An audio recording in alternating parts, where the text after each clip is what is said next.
할렐루야. 서로 샬롬 인사 나누시기 바랍니다. 샬롬. 샬롬.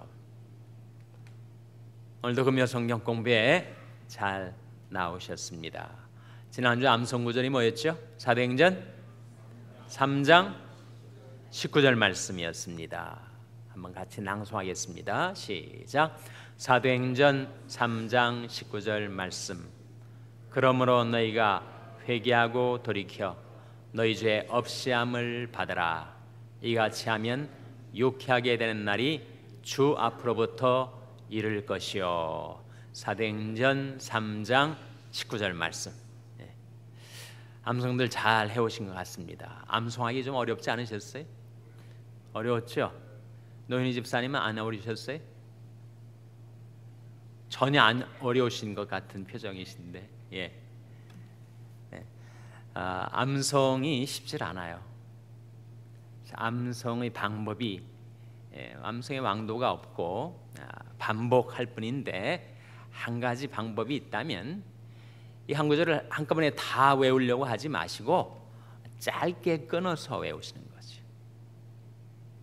그러므로 너희가 회개하고 돌이켜, 거기까지 외우고 그것이 확실하게 외워지면 그 다음에 뭐였죠? 너희 죄 없이함을 받으라. 거기까지만 외우는 거예요. 그러니까 한 구절을 다 한 번에 읽고 암송할 수 있는 사람은 없습니다.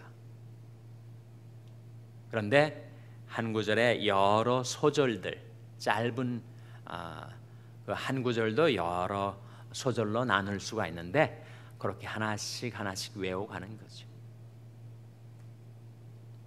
그것이 도움이 되는 것은 우리가 그 말씀을 좀 더 이해할 수 있게 해줍니다. 짧은 소절을 외우려고 하다 보니까 그 의미를 생각하게 되고 그래서 이해에 도달하게 되죠. 암송과 이해, 이해와 암송. 학창시절 생각하면 암기를 잘하는 애들이 있는가 하면 또 이해를 잘하는 애들이 있어요. 이해를 잘하는 애들은 자기 이해력만 믿고 암기를 또 안 합니다. 또 암기를 잘하는 애들은 암기력을 믿고 또 이해를 하려고 하질 않아요. 근데 이해한 것이 오래 기억에 남고 또 기억해야만 자기가 이해한 것을 쓸 수가 있으니까 이 암기와 이해는 앞서거니 뒤서거니 서로를 끌어주는 겁니다. 지금도 마찬가지. 그래, 하나님 말씀을 잘 이해하면 암기하기가 쉽고 암기를 하려다 보니까 이해가 될 때가 있는 거죠. 자, 다시 한번 낭송해 보겠습니다. 시작. 사도행전 3장 19절 말씀. 그러므로 너희가 회개하고 돌이켜 너희 죄 없이함을 받으라. 이같이 하면 유쾌하게 된 날이 주 앞으로부터 이를 것이요. 사도행전 3장 19절 말씀. 암송 잘 하셨습니다. 그 말씀 속에 특별히 깨달으신 거, 은혜 받으신 거 있어요? 이번에는 소준원 장로님이 상당히 그 암송하시기가 어려우셨던 모양인데 그 암송하기 어려운 것을 극복하는 과정에 뭐 받은 은혜가 있으십니까? 별로 없으시대. 별로 없으시다니까 또 은혜가 되네요. 다른 사람은 많은 것들을 깨달았다고 하는데 나는 왜 이렇게 깨달음이 없을까 이렇게 생각이 되는 대신 서장로님 같은 분도 별로 없으면 내가 이 정도 있으면 뭐 꽤 있는 거구나 이렇게 위로를 받는 분들이 계시지 않을까. 하나 본 건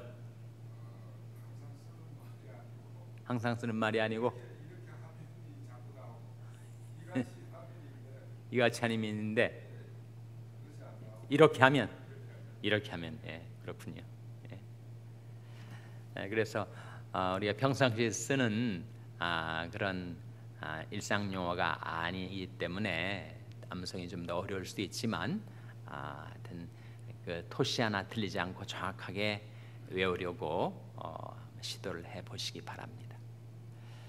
저는 그 말씀을 암송하는 가운데 그렇구나, 우리가 하나님께로 돌아오면 내가 분명히 죄가 있었는데 내 죄 없이함을 받게 되는구나.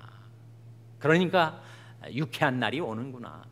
사람이 죄책감이 들고 마음속에 늘 죄의식이 있으면 상쾌하질 못해요.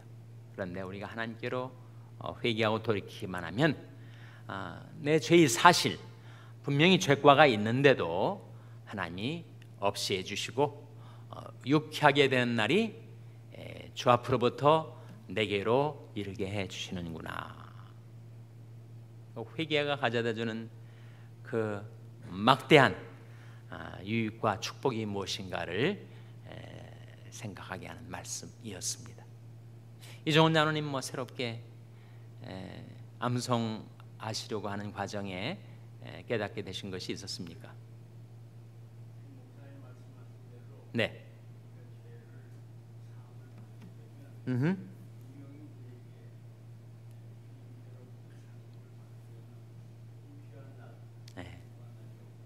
네, 그러시군요.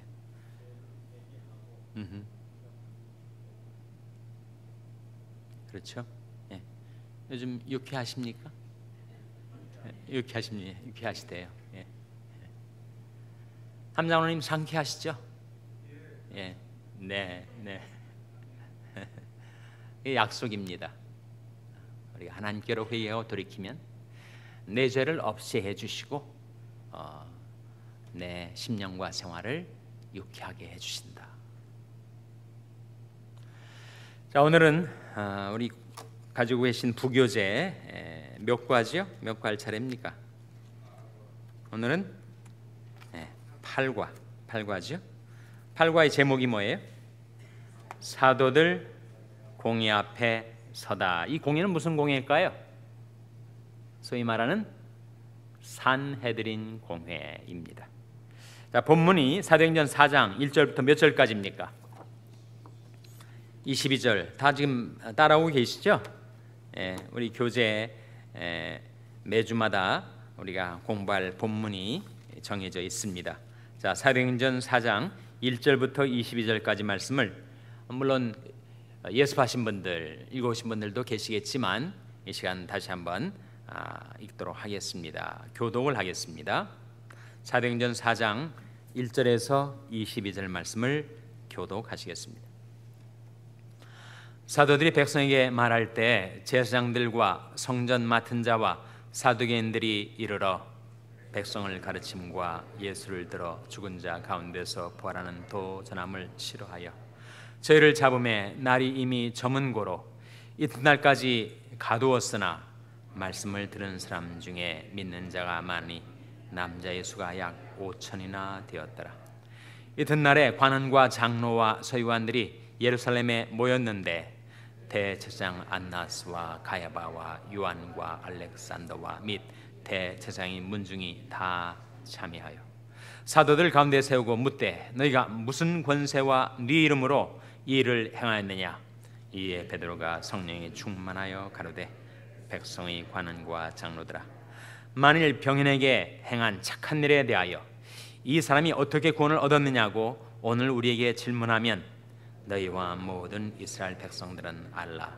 너희가 십자가에 못 박고 하나님이 죽은 자 가운데서 살리신 나사렛 예수 그리스도의 이름으로 이 사람이 건강하게 되어 너희 앞에 섰느니라.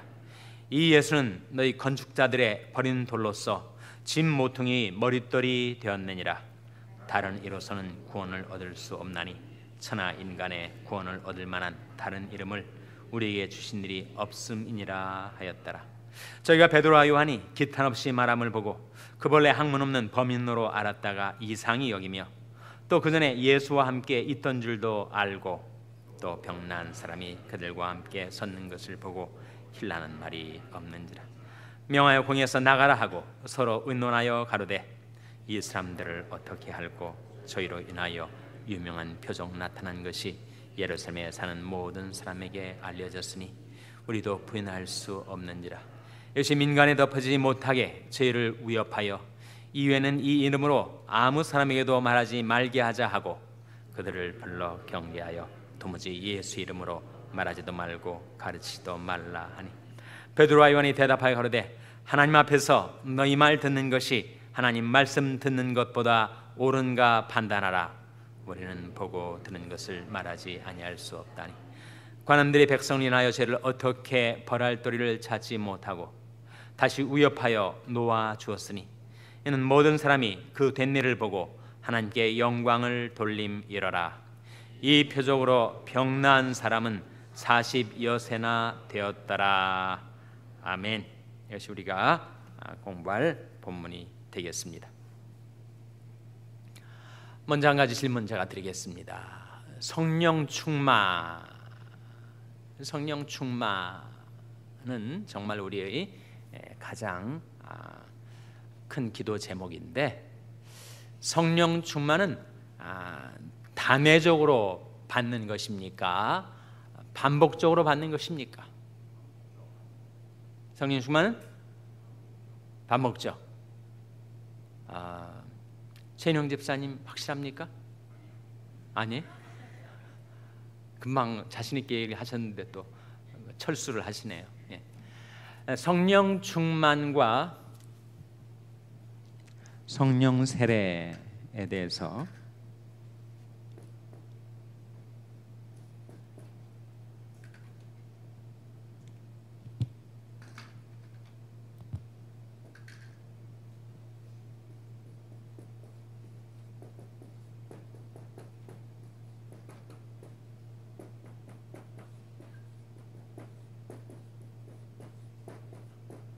성령이 두 가지가 다 나오거든요. 성령 세례가 나오고 성령 충만이 나옵니다. 같은 거예요, 다른 거예요? 다른 거죠. 어떻게 다른가? 성령 세례는 성령과 전혀 상관없던 사람이 성령으로 성령이 그 사람에게 임하여 그 하나님과 상관없이 살던 사람이 하나님과 상관 있게 만들어지는 사건. 그리스도와 아무런 상관이 없던 사람이 성령으로 세례를 받아서 그리스도와 연합되게 되는 사건.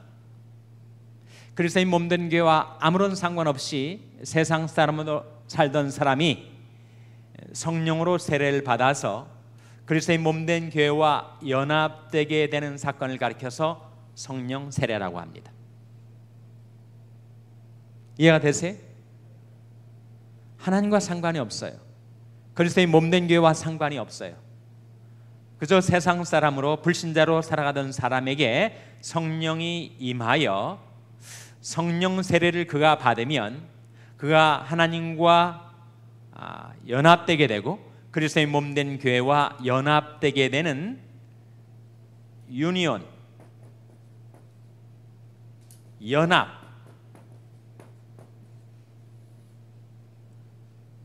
연합의 의미가 있는 것이 성령 세례입니다.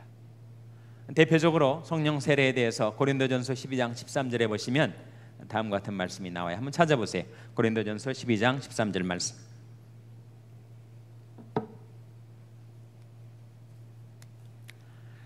고린도전서 12장 13절 말씀 우리 한번 찾아서 같이 읽겠습니다. 신약성경 278면이죠.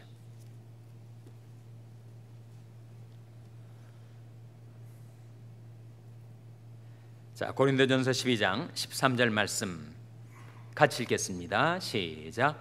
우리가 유대인이나 헬란이나 종이나 자유자나 다 한 성령으로 세례를 받아 한 몸이 되었고 또 단 성령을 마시게 하셨느니라. 이 말씀 가운데 그리스도와 전혀 상관이 없었던 유대인 헬라인들, 또 그리스도와 전혀 상관이 없었던 종이나 자유자들이 있었는데 그들이 다 한 성령으로 세례를 받아, 여기 성령 세례가 나오잖아요.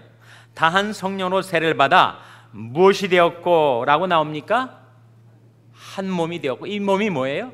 이것이 바로 그리스도의 몸된 교회란 말이죠. 그래서 유대인들 중에서도 하나님께로 회개하고 돌아와서 예수 믿은 사람들이 성령 세례를 받아서 그리스도의 몸된 교회의 지체가 되고, 헬라인도 마찬가지. 또 종도 자유자도 전혀 그리스도를 모르고 하나님 없이 살아가던 사람들이 성령으로 세례를 받아서 그리스도의 몸된 교회와의 유니온, 연합이 이루어지게 되고, 그래서 그들이 그리스도의 몸된 교회의 지체가 되게 되고, 그들이 성령으로 세례를 받게 되자 한 성령을 다 마시게 되었다. 성령을 마실 수가 있는가? 예수님이 이렇게 말씀하셨어요. 누구든지 목마르거든 내게로 와서 마시라. 나를 믿는 자는 성령의 이름같이 그 배에서 생수의 강이 흘러나리라 하시니, 이는 그를 믿는 자의 받을 무엇을 가르쳐 말씀하신 거라고요? 성령을 가르쳐. 이미 예수님께서 목마른 자 예수 믿으면 그 배에서 생수의 강이 흘러나게 될 것인데, 그것은 바로 성령을 가리키는 것이다. 그래서 성령 세례는 사람이 회개하고 예수 믿어 그에게 성령이 임하심으로, 마치 우리가 물세례를 주거나 침례를 주거나 이 연합되잖아요. 물이라는 엘리먼트가 그 사람에게 임하게 되지 않습니까? 그러한 것처럼 성령이 그에게 임하여 성령을 매개체로 하여, 성령을 링크로 하여 그 사람이 그리스도와 연합되게 되는 사건이 성령 세례예요. 이해가 되시죠? 따라서 성령 세례는 단회적인 것입니까? 반복적인 것입니까? 단회적인 것이 일생일 때 단 한 번 있는 사건입니다. 반면에 성령 충만은 그렇게 성령으로 세례를 받아서 성령이 임하 있는 그 사람이 특별한 사명, 특정한 과제를 잘 감당할 수 있도록 성령이 충만하게 그에게 임하시고 역사하는 사건을 가리켜. 따라서 성령 충만은 단회적이었습니까? 반복적이었습니까? 반복적이죠. 어떻게 알 수 있어요? 오늘 본문의 근거에서 그걸 어떻게 알 수 있습니까? 오순절날 바로 사도행전 2장에 시몬 베드로가 성령의 충만함을 받았지 않아요? 그런데 이 사도행전 4장에 이르러서 이 베드로가 또다시 성령의 충만함을 받는 사건이 기록되어 있습니다. 몇 절에 나오죠? 몇 절에 나옵니까? 한번 보세요. 사도행전 4장 몇 절에 나옵니까? 여러분이 발견하실 때까지, 관찰하실 때까지 제가 기다리겠습니다. 몇 절에 베드로가 성령의 충만함을 받았다 하는 구절이 나옵니까? 몇 절이라고요? 8절 발견하셨네요. 8절. 자, 8절 한번 같이 읽겠습니다. 8절 시작. 이에 베드로가 성령이 충만하여 가로되 백성의 관원과 장로들아. 이때 베드로가 처음으로 성령 충만을 받았는가? 아니죠. 어떻게 할 수 있습니까? 이미 사도행전 2장에 보세요. 2장에 보시면 4절에 이런 말씀이 나옵니다. 사도행전 2장 4절 같이 읽겠습니다. 시작. 저희가 다 성령의 충만함을 받고 성령이 말하게 하심을 따라 다른 방언으로 말하기를 시작하니라. 이 베드로를 포함한 120 성도들이 모인 자리에 오순절 다락방에 성령이 강림하셨을 때 저희가 다 성령의 충만함을 받았다. 당연히 시몬 베드로도 이때 성령 충만을 받았죠. 성령 충만을 받은 시몬 베드로가 2장에서 받았는데 4장에서 또다시 성령 충만을 받았다.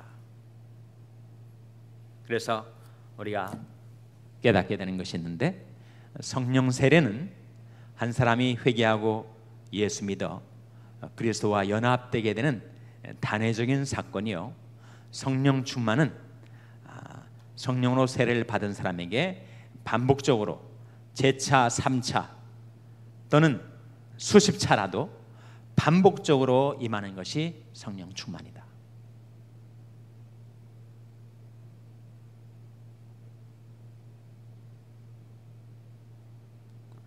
어떤 사람은 성령 세례를 받을 때 성령 충만을 받은 사람이 있습니다. 이 시몬 베드로와 오순절의 120 성도들은 성령이 최초로 그들에게 강림하신 성령 강림 전날 성령 세례를 받아 그리스도의 몸된 교회에 연합되게 되는 동시에 성령 충만을 받았어요. 근데 어떤 사람은 내가 성령 충만을 받지 않은 상태에서 내가 성령 세례를 받은 것 같은 그런 사람도 있다는 거예요.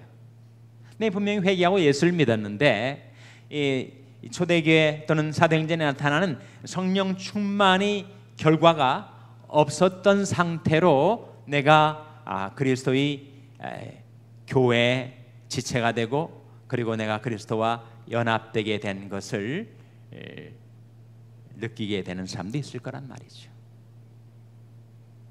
그 말은 뭐가 되겠습니까?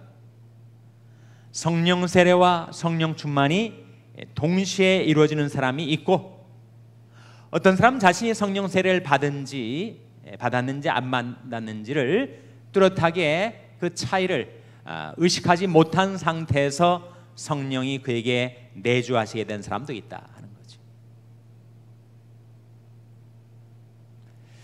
그런 확실한 사도 사울이 바울이 되듯이 드라마틱한 그런 경험이 없는 상태에서 내가 예수를 믿고 성령 세례를 받았기 때문에 내가 이렇게 좀 뚜렷한 체험과 확신이 없는 상태에서 신앙생활을 하는 것이 아닌가, 그렇게 생각하는 사람도 있을 거예요. 그런 사람이 뭐가 필요한 겁니까? 그런 사람에게는 바로 성령 충만이 필요하죠. 사람이 성령 세례를 받았으므로 더 이상 성령 충만이 필요하지 않게 되는가? 그렇지 아니하다 하는 거예요. 성령 충만은 성령 세례를 받았을 때 성령 충만을 동시에 받은 사람이든 아니면 이런 성령 충만이 뚜렷한 결과가 없이 성령 세례를 받은 사람이든 성령 충만은 모든 그리스도인들이 이 세상에 살 동안에 반복적으로 끊임없이 받아야 될 충만함이라는 거예요. 그래서 에베소 5장 18절 말씀에 술 취하지 말라, 이는 방탕한 것이니 오직 성령이 충만을 받아라 했을 때 성령이 충만을 받아라라는 그 동사가 현재 시제로는 현재, 태상으로는 수동태, 법상으로는 명령법. 영어를 잘 아시는 분들은 느끼시겠지만 모든 동사에는 시제가 있고 텐스가 있고 태가 있고 보이스가 있고 그다음에 무드, 법이 있단 말이죠. 근데 이 사도행전 5장 18절에 성령 충만을 받으라라고 했을 때 그 동사는 시제로는 현재 시제, 태상으로는 능동태가 아니라 수동태, 법상으로는 무슨 가정법이나 직설법이 아닌 명령법이다 라고 했을 때 그 의미가 무엇인가? 현재 시제가 의미하는 것은 뭡니까? 이것은 바로 계속이라는 뜻이 계속. 그리고 수동태가 의미하는 바는 내가 임의로 주체가 돼서 성령 충만을 받고 안 받고가 결정되는 것이 아니라 이것은 수동적으로 하나님이 주셔서 이루어지는 상태가 성령 충만의 상태다. 그리고 이것은 명령법이라는 것은 바로 이것은 선택사항이 아니고 우리가 꼭 성령 충만을 받아야 하는 것이 하나님의 뜻이다라는 것을 보여주고 있습니다. 그 중에서도 우리가 지금 포커스를 하고자 하는 것은 바로 이것이 현재 시다, 계속이다. 성령 충만은 내가 전에 한번 받았다고 더 이상 나는 필요하지 않은 존재인가? 그렇지 않고 성령 충만은 늘 새롭게 받아야 돼. 그런데 언제 성령 충만이 임하는가?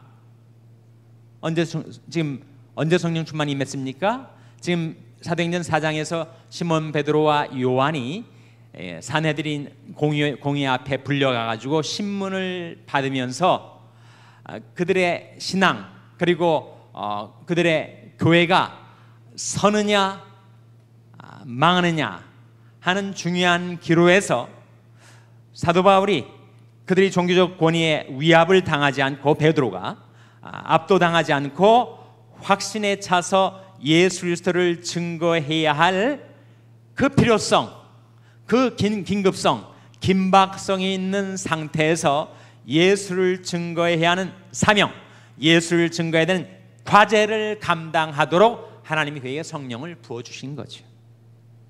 이해가 되시죠? 이해가 돼. 그러니까 성령 충만을 언제 받는 것인가? 우리가 하나님이 우리에게 주신 사명을 감당할 때, 과제를 감당할 때, 하나님의 뜻에 순종할 때, 그때 하나님께서 우리에게 성령을 부어주십니다. 사도행전 5장 32절에 자기를 순종하는 자에게 주신 성령도 그러하니라. 하나님은 성령을 순종하는 자에게 주시고, 현 상황에서 시몬 베드로가 예수를 증거해야 되는 이 긴박한 상황 속에서 그에게 주어진 사명을 감당하고자 했을 때 그 사명을 더 잘 감당하라고 하나님이 성령을 부어주신 것이다. 그래서 만일 우리가 하나님이 내게 하라고 주신 일을 충성스럽게 담대하게 실행하려 할 때, 그때 하나님께서 우리에게 성령을 충만히 부어주십니다. 그 일 더 잘하라고. 영어 단어 가운데 enablement라는 말이 있고,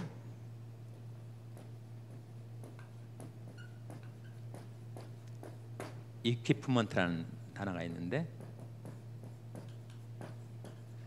그 사명을 잘 감당하도록 능력을 주시고, enable, 그에게 필요한 것을 갖추도록 equip, 구비를 시켜주신다.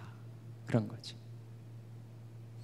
한 사람이 성령 세례를 받아서 성령의 은혜를 체험했지만, 그 다음에 그 사람이 그 이후의 삶이 전혀 하나님의 일에도 관심이 없고, 말씀에도 관심이 없고, 기도에도 관심이 없고, 사명은 더더군다나 관심도 없이 그저 자기 욕망을 따라서, 자기 육체의 소욕을 따라서 이렇게 방탕하게 사는 사람이 있을 때, 그 사람이 성령 충만을 받을 수가 있는가? 받을 수가 없죠. 하나님이 그에게 성령 충만을 부어주실 이유가 있는가? 전혀 이유가 없어요. 그래서 그는 끝내 육신의 지배를 당하게 될 뿐이죠. 성령의 충만을 받는 것은 우리가 하나님이 하라고 하신 일을 감당하려 할 때, 하나님이 말씀하신 길로 우리가 순종하며 살 때, 그것을 더 계속해서 잘 하라고 우리에게 주시는 것이 성령 충만이다. 이해가 되십니까? 성령 세례와 성령 충만의 차이.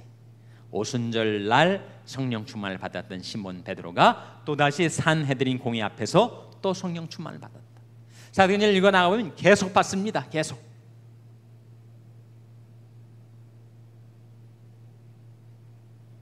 근데 사도행전에서 특별히 하나님의 일, 그들에게 주어진 사명은 뭐였어요? 결국은 예수 증거의 사명 아니었습니까?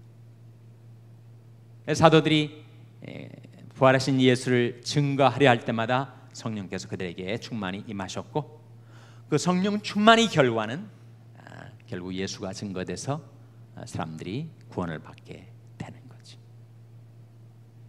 그러니까 오늘날 우리들도 우리가 예수를 증거하고 나의 사랑하는 혈육 친지 이웃들에게 그리스도의 구원의 복음을 전파해서 그들이 회개하고 예수 믿어 하나님께로 돌아오게 되는 그 일에 내가 관심을 기울이고 기도하고 또 조그만 내가 링크가 돼서 쓰임을 받으려고 할 때, 그때 하나님께서 우리에게 성령 충만을 주신다는 거예요.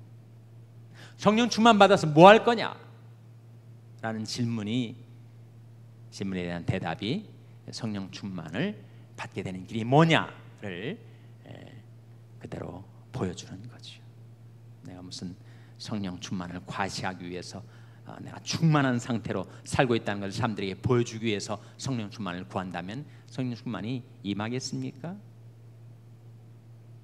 그러나 내가 하나님의 뜻을 받들어 살고 하나님의 일에 충성하려 할 때, 그때 더 잘하라고 enable, equip 시켜주기 위해서 하나님께서 우리에게 성령 충만을 주신다는 거죠. 이해가 되시죠? 이제 사도행전 4장으로 돌아와서 12절 말씀 같이 읽겠습니다. 12절 말씀 같이 읽겠습니다. 시작. 다른 이로서는 구원을 얻을 수 없나니 천하 인간의 구원을 얻을 만한 다른 이름을 우리에게 주신 이 없음이니라 하였더라. 믿지 않는 친구들한테 너 좀 교회 좀 나와라, 신앙생활 해봐라, 내가 해보니까 참 좋더라, 이렇게 전도를 하고 또 기독교에 대해서, 기독교 신앙에 대해서 대화를 나눠보신 적이 있으실 거예요. 그때 내가 그렇게 하려는 시도, 내가 그렇게 하는 노력에 가장 강한 반발이 오는 게 뭐냐면, 왜 꼭 예수를 믿어야 하느냐. 세상에 많은 종교들이 있고 종교들마다 선하게 살도록 인간이 도리를 따라서 의롭게 살도록 다 권장하는데 왜 기독교만 유일한 길이라고 하느냐. 난 이게 도대체 못마땅하다. 대표적으로 요한복음 14장 6절 말씀에 예수께서 가라사대 내 곧 길이요 진리요 생명이니 나로 말미암지 않고는 아버지께로 올 자가 없느니라. 그래서 내 곧 길이요 라는 말씀이 I am a way가 아니고 뭐라 합니까? I am the way, I'm the way라고 말씀하신 이 대목에서 많은 사람들이 걸려요. 산이 정상에 오르려면 그 정상에 오르는 길들이 많이 있을 수가 있고 저 뒷면에도 있겠죠. 입체감이 좀 납니까? 이 정상에 오르기까지 많은 길들이 있는 거지. 즉 이 정상을 하나님이라고 생각할 때 하나님께로 나아갈 수 있는 길이 많이 있고, 또 세상 많은 종교들이 그렇게 절대자를 향하여 나아가도록 그렇게 인간의 살 길을 보여주는 것이라면 I'm a way라고 하는 게 맞지, I'm the way라고 해서 유일한 길이라고 말하는 것은 그건 너무 좀 독선적인 것이 아니냐, 너무 좀 배타적인 것이 아니냐. 나는 그것만 없으면 내가 교회 나가겠는데 너무 배타적인 기독교의 배타성 때문에 내가 참 교회 나가기가 싫다. 그런 사람들이 간혹 있어요. 이 경우에 뭐라고 대답을 하십니까? 그렇게 반발하는 친구가 있을 때 그때 뭐라고 얘기를 하세요? 최영 집사님, 그런 친구한테 뭐라고 얘기해 주세요? 믿으라고 해요? 예. 예. 주장로님, 그런 친구 혹시 만나신 적 있어요?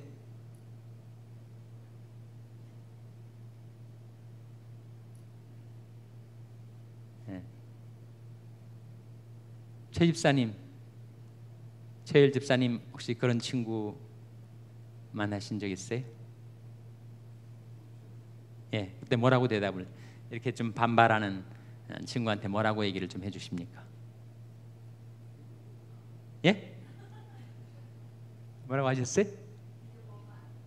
믿어보면 안다. 예, 예. 좋은 대답이네요. 예. 그래서 지금 방금 읽은 우리 사도행전 4장 12절이 그런 말씀 아닙니까? 다른 이로서는 구원을 얻을 수가 없나니 천하 인간의 구원을 얻을 만한 다른 이름을 우리에게 주신 일이 없음이니라고 하셨는데, 다른 길은 없다는 거죠. 그래서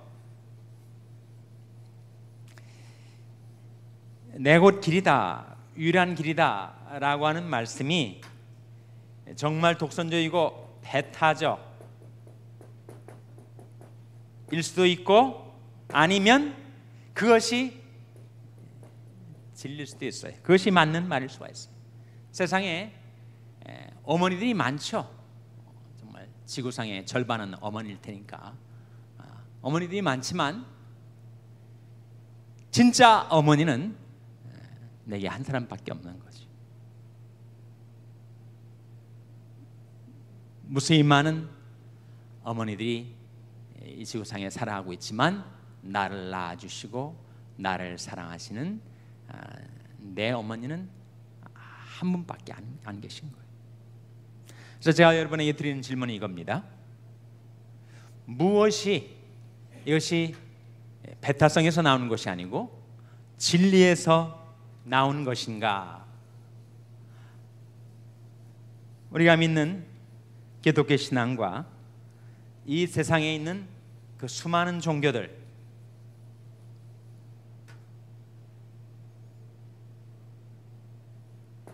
기독교 신앙과 여타 종교들을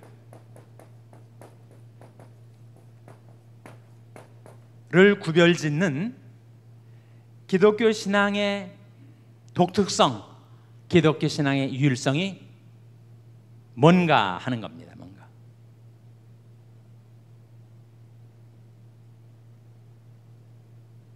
무엇이 기독교 신앙을 여타 종교들과 구별시키는 거죠? 뭐가? 송명희 집사님, 뭐일 것 같아요? 자신이 한번 이 질문에 대해서 한번 생각해 보시고 대답을 해보세요. 뭘 것 같습니까? 뭐가 있다고요? 부활이 있다. 부활이 있다. 기독교 신앙에는 부활이 있다. 네, 좋은 대답일 것 같습니다. 좀 더 다른 분들 한번 의견을 얘기해 보세요. 노현희 집사님, 같은 동감이라고요? 동의하신다고. 박혜수 권사님, 도대체 기독교 신앙에 뭐가 있길래 I'm the way라고 말할 수가 있느냐 라고 할 때 뭐라고 대답하시겠어요? 네? 구원이 있다. 구원이 있다. 또 좋은 대답이 될 수가 있을 것 같습니다. 또 어떤 차이가 있을까요? 네? 이 질문에 대해서 한번 생각을 해보시고 스스로 대답해 보시고 그 대답을 가지고 계셔야 아까 그렇게 반발하는 친구에게 도움을 줄 수가 있으니까. 베드로전서 3장 15절 말씀에 너희 속에 있는 소망에 관한 이유를 묻는 자에게는 대답할 것을 항상 예비하되 온유와 두려움으로 하라, 그런 말씀이 나오거든요. 누가 나한테 이런 기독교 신앙에서 이런저런 질문을 해올 때 대답할 것을 예비하라는 거죠. 만일 기독교 신앙이 정말 유일한 길이라면 도대체 어떤 점에서 세상 종들과 다르냐라고 할 때 세 가지를 말씀드릴 수가 있을 거예요. 첫째는 은혜입니다. 기독교 신앙과 여타 종교의 차이점은 다음과 같습니다. 그림으로 표현하면 여기에 인류가 있단 말이죠. 사람이 있단 말이에요. 여기 하나님이 계실 때 이상의 모든 종교들은 뭐라고 할 수 있는가 하면 인간이 하나님을 향해서 찾아가는 시도, 하나님을 향해서 찾아가는 구도의 과정에서 만들어진 것이 종교들입니다. 모든 종교들은 그래서 인간이 하나님을 찾아가는 거였어요. 근데 인간이 하나님을 찾아가다 보니까 자기의 죄성, 자기의 한계를 깨닫게 되고 대체 이 죄악덩어리인 인간이 하나님 앞에 나가려면 좀 개과천선해서 착한 사람이 되고 선한 일을 많이 해야 그래야 하나님이 우리 인간을 받아주지 않겠는가. 그러니까 선행을 하라는 거죠. 선행. 그래서 모든 종교들은 한결같이 인간의 행위, 인간의 선행을 강조합니다. 이것이 있어야 절대자가 우리 인간을 받아주실 것으로 생각을 해요. 근데 오직 기독교 신앙만이 그렇지 않다. 인간이 어떤 의로운 행위와 어떠한 선행도 인간을 하나님에게로 도달하게 해줄 수가 없고, 인간이 하나님을 찾아가는 것이 아니라 하나님이 인간을 찾아오셨다.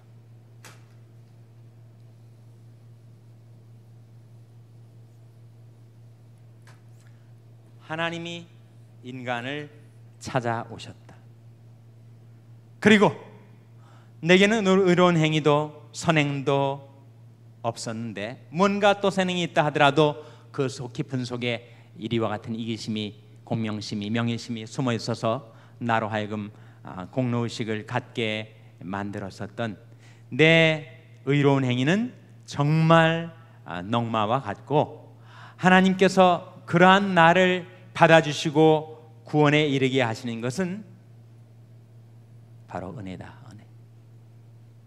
이것이 여타 종교와 기독교 신앙을 구별짓는 뚜렷한 특징 하나입니다. 세상의 모든 종교들은 절대자에게 귀의하기 위하여 또는 구원에 도달하기 위하여 또 하나님 앞에 용납될 수 있는 의 표준에 도달하기 위하여 인간의 행위, 인간의 선행을 강조했어요.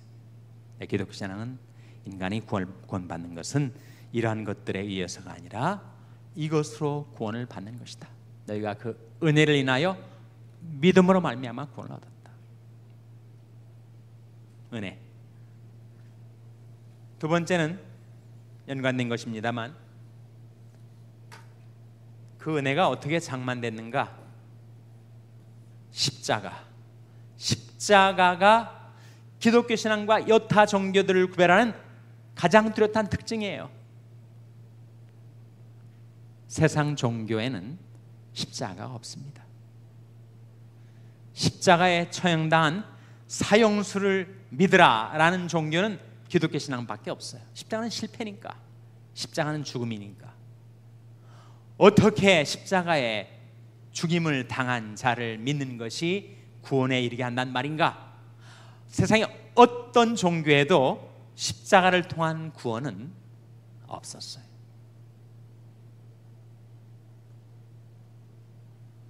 세 번째는 부활이죠. 물론 아주 신화적인 종교들에서 죽은 자가 살아났다 이런 이야기들이 있는데, 그것은 그야말로 죽었던 사람이 그냥 벌떡 일어난 사건이죠. 그러나 부활은 십자가가 있기 때문에 그 부활은 우리에게 영생을 약속하는 것입니다. 그래서 기독교 신앙과 여타 종교들, 선하게 살라, 의롭게 살라, 그 가르침 면에 있어서 예수님이 산상순 가운데 가장 유명한 가르침이 뭐예요? The golden rule 있지 않습니까? 황금률의 내용이 뭐죠? 이와 같이 남에게 대접을 받고자 하는 대로 너도 남을 대접하라. 유교에서는 The silver rule이 있습니다. silver rule는 남이 너한테 안 해줬으면 하는 거 있으면 너도 남한테 하지 마라.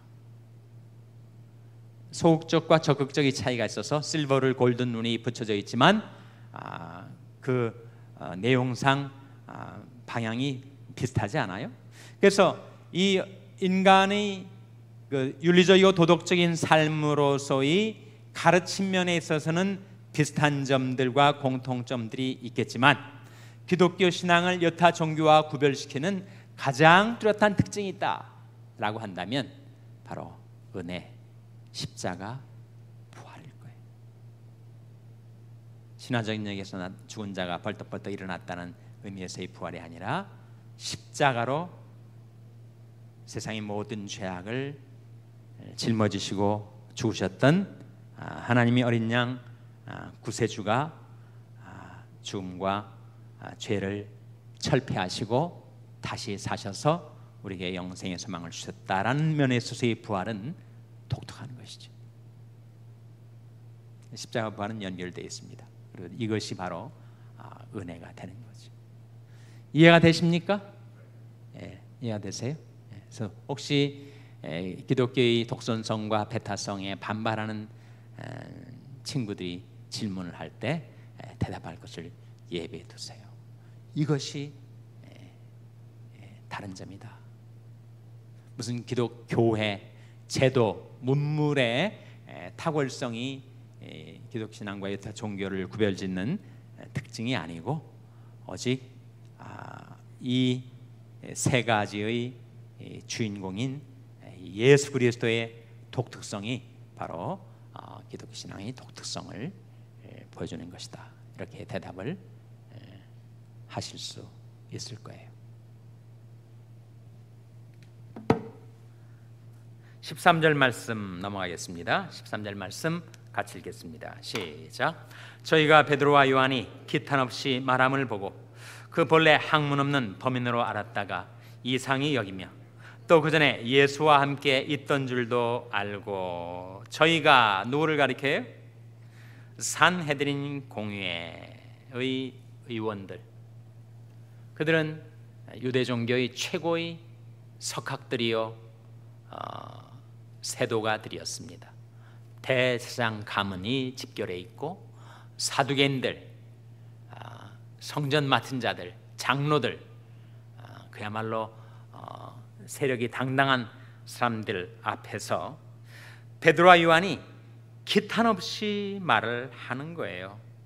그래서 본래 학문이 없는 범인으로 알았어요. 이 지금 불황무식한 갈릴리 어부들인 줄 알았는데 어떻게 이렇게 유창하게 능력 있게 말을 할 수가 있단 말인가? 그 비밀이 뭐였다는 겁니까? 또 그 전에 예수와 함께 있던 줄로 알고. 이것이 베드로와 요한이 가졌던 능력의 비밀이었어요.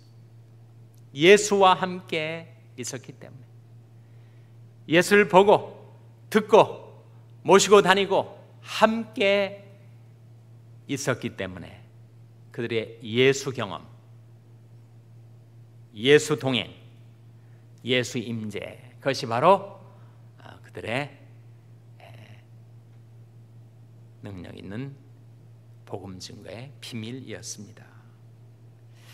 2000년 전에 성육신 하셨던 예수님과 함께 3년간 살았던 12제자는 그런 면에서 행운아 드리겠죠. 그런데 그들과 동일한 경험이 우리에게 약속되어 있습니다. 보장되어 있어요. 무엇으로 말미암아 그렇다고요?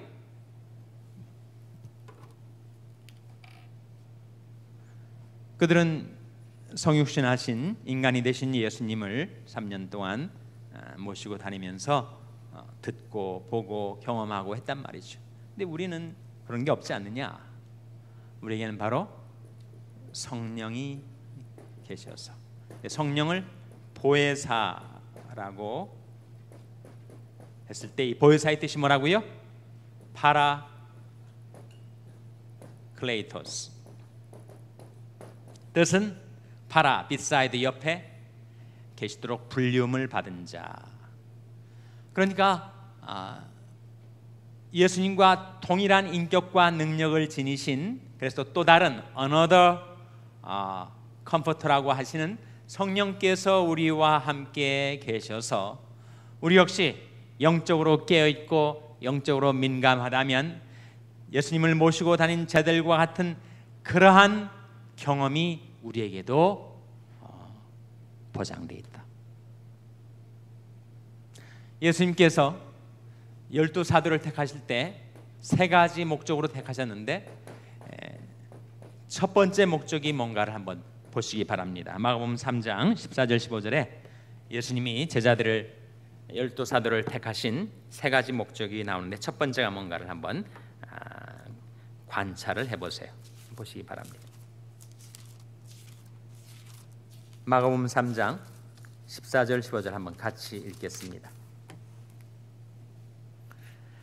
찾으셨습니까?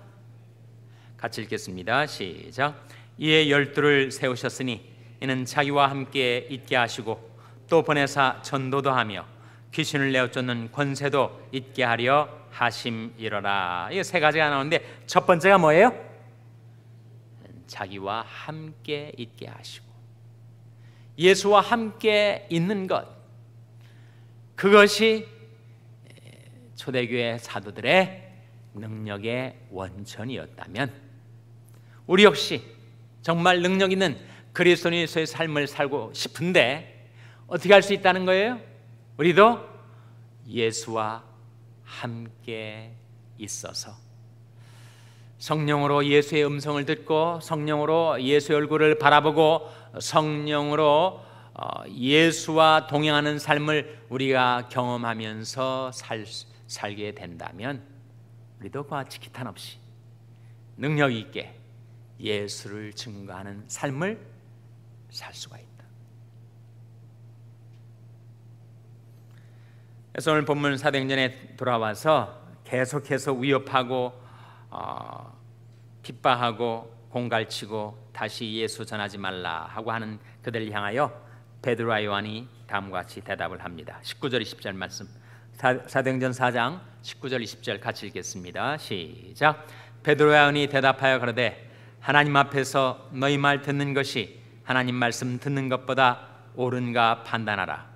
우리는 보고 들은 것을 말하지 아니할 수 없다 하니.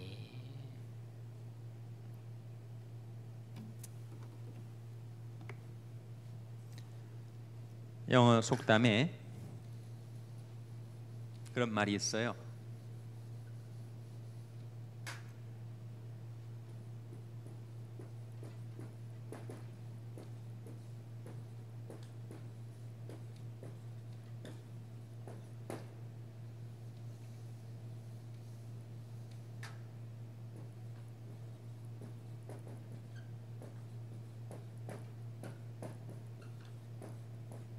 There is no argument against the fact. 사실에 반하는 어떠한 아규먼트도 있을 수가 없다. 사실이 있으면 아무리 공격에 짜여진 아규먼트가 있다 하더라도 그것은 다 무력화될 수밖에 없대. 아무리 화려한 수사, 아무리 정교한 논리를 담고 있는 아규먼트라 하더라도 사실에 대항해서 그것이 성립될 수가 없다는 거죠. 아무리 종교적인 권세와 온갖 논리로 이 베드로와 요한의 입을 봉하려 했지만 그들이 보고 들은 것을 말하지 아니할 수 없다. 또 그 자리에 정말 40세가 넘은 태어나면서부터 안진뱅이 된 자가 지금 버젓이 서서 걸어다니는 이 팩트를 보고 이 팩트에 대해서 그들이 더 이상 아규할 수가 없게 되고 만 거죠. 이러한 확신, 이러한 경험이 어디서 나오는가? 바로 예수와 함께 있었기 때문에. 2000년 전의 제자들은 그렇게 경험할 수가 있었지만 2000년이 지난 우리들, 예수님은 부활 성천하셔서 더 이상 이 세상에 인간으로 계시지 않는 우리들에게 있어서는 이것은 상관없는 이야기가 아니냐. 상관이 있게 되는 것이 무엇을 통해서라는 거예요? 성령.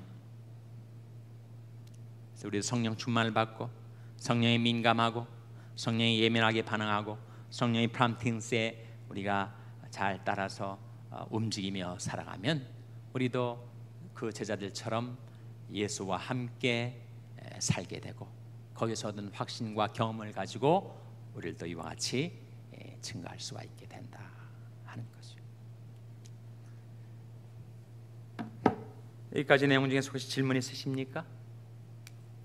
없으시면 우리 교재 두 문제만 다루도록 하겠습니다. 우리 부교재 중에서 8과 보시고요. 8과 중에 1번 질문 하나 보겠습니다. 55페이지 받으신 교재 55페이지 1번 질문. 안진뱅이가 고침받고 성전에서 하나님을 찬양하는 모습을 보고 놀란 수많은 사람들이 베드로와 요한의 주변에 몰려들자 두 사도는 지체하지 않고 예수 그리스도의 복음을 전하였다. 여기서 주님이 안진뱅이를 일으키신 목적이 어디에 있었는지를 발견할 수 있다. 복음을 더 효과적으로 더 많은 사람들에게 전할 수 있는 기회를 제공하기 위해서였다. 그 결과 또 어떤 기적이 일어났는가?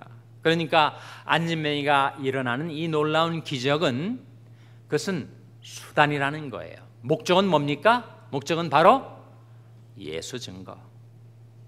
사람들에게 확실하게 믿을 수 있는 근거를 주기 위한 표적으로서의 효용성이 있었다는 거죠. 근데 그렇게 복음을 증가하기 위하여 하나님이 일으키신 놀라운 기적은 그 결과 또 다른 놀라운 기적을 일어나게 했는데 그 기적이 뭐예요? 몇 명이 예수를 믿고 구원을 받았다고요? 5,000명이. 남자만 5,000명이. 베드로가 설교를 할 때 한 번은 3,000명, 한 번은 5,000명. 기적 아닙니까? 5번 질문 넘어가겠습니다. 5번 질문. 기독교와 다른 종교 사이에는 불신자들이 보기에 별로 다른 점이 없는 것처럼 보인다. 그래서 어떤 사람들은 기독교가 너무 배타적이고 독선적이라고 비판한다. 그들은 사람마다 각자의 종교를 통해 구원을 얻을 수 있는데 예수를 꼭 믿어야 한다며 전도하는 것은 지나친 간섭이라고 주장한다. 당신은 이런 사람들 앞에서 12절의 말씀을 가지고, 12절이 뭐냐면 아까 다른 이로서는 구원을 받을 수 없나니 말씀입니다. 12절을 가지고 오직 예수님만이 유일한 구원자임을 베드로처럼 증거할 수가 있는가? 물었으니까 대답을 하셔야죠. 네? 있습니까? 없습니까? 기독교 신앙과 세상 여타 종교의 세 가지 차이점 기억하시죠? 세 가지 뭡니까? 은혜, 십자가, 부활. 그렇게 확신 있게 증거하시라 하는 말씀이죠. 다음 주 암송 구절은 바로 그 말씀입니다. 사도행전 4장 12절. 역시 다음 주 암송 구절이 되겠습니다. 혹시 질문이 더 있으십니까? 질문? 없으신 걸로 알고 기도하고 마치겠습니다. 하나님 감사합니다. 저희들에게 우리 주 예수 그리스도의 복음을 다시금 깨우쳐 주신 것을 감사드립니다. 베드로와 요한처럼 저희들도 성령 충만을 받아서 늘 예수님과 함께 있게 해주시고 예수님의 음성을 듣고 예수님의 얼굴을 바라배웠고 예수님과 동행하는 삶의 체험과 확신이 있어서 저희들도 능력 있게 예수를 증거하며 살게 도와주시옵소서. 모든 것 감사드리며 예수님의 이름으로 기도하옵나이다. 아멘.